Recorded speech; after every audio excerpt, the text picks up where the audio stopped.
बिस्मिल्लाहिर्रहमानिर्रहीम। अस्सलाम वालेकुम। Welcome to this video. इस वीडियो के अंदर हम फोर्स एंड मोशन के एक इम्पॉर्टेंट टॉपिक यानी कोलिजन को डिस्कस करेंगे। What is collision? कोलिजन से मुराद फ़िज़िक्स के अंदर कोई भी ऐसा इवेंट है जिसमें दो बॉडीज़ जब आपस में इंटरेक्ट करती हैं तो वो एक दूसरे पर फोर्स लगाती हैं और बहुत ही शॉर्ट टाइम के अंदर लगाती हैं। So this effect is known as collision. For example हम इस डायग्राम में देख सकते हैं कि ये दो बॉडीज़ हैं M1 और M2। इन्होंने आपस में कोलाइड किया है और कोलिजन के बाद M1 और M2 ने एक दूसरे पर फोर्स एक्सर्ट की है बहुत ही शॉर्ट टाइम में। कोलिजन आमतौर पर दो तरह की होती है। फर्स्ट इज़ इलास्टिक कोलिजन, जिसके अंदर बॉडी की काइनेटिक एनर्जी कंजर्व रहती है।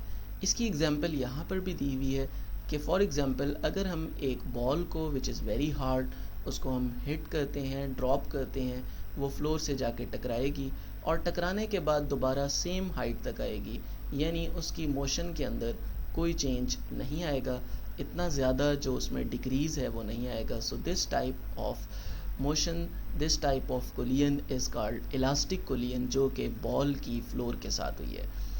और अगर बॉल सेम हाइट तक नहीं आई तो इट मीन्स कि बॉडी की वेलोसिटी कुछ हद तक लॉस हो गई है, उसमें काइनेटिक एनर्जी का लॉस आया है, वेलोसिटी डिक्रीज हो गई है।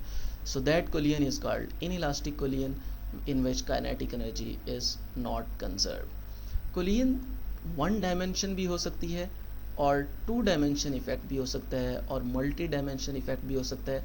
वन डायमेंशन से मुराद ये है कि दो बॉडीज़ जिस डायरेक्शन में वो आ रही हैं उसी डायरेक्शन में वो एक दूसरे के साथ कोलाइड करें और कोलिजन के बाद भी वो उसी डायरेक्शन के अलॉन्ग मूव करते रहें, तो that is called one dimension effect. और टू डायमेंशन से मुराद जैसे हम इस डायग्राम में देख सकते हैं कि अगर दो बॉडीज़ कोलाइड हुई हैं तो कोलिजन से पहले की डायरेक्शन और थी, उसके बाद M2 एक और डायरेक्शन में चली गई है और M1 एक और डायरेक्शन में चली गई है और इनमें जो डिफरेंस है उसको हम एंगल थीटा कह सकते हैं।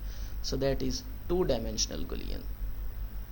Thank you so much. Hope so ये वीडियो आपको पसंद आई होगी। सो वी रिक्वेस्ट यू कि आप इस चैनल को सब्सक्राइब कर लें। Thank you.